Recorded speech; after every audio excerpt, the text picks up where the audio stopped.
एकविंशति पत्रपूजा। ॐ सुमुखाय नमः। माचिपत्रं पूजयामि। ॐ गणाधिपाय नमः।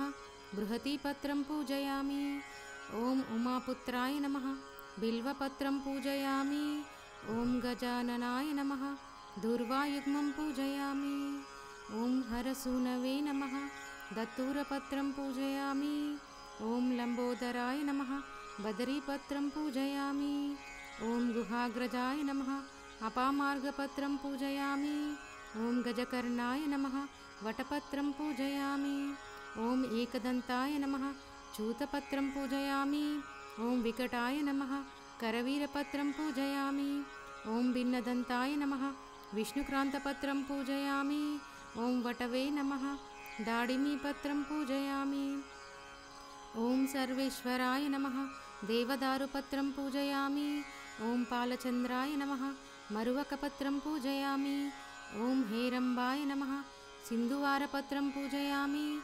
ॐ शूर्पकर्णाय नमः। जाजिपत्रं पूजयामि। ॐ सुराग्रजाय नमः।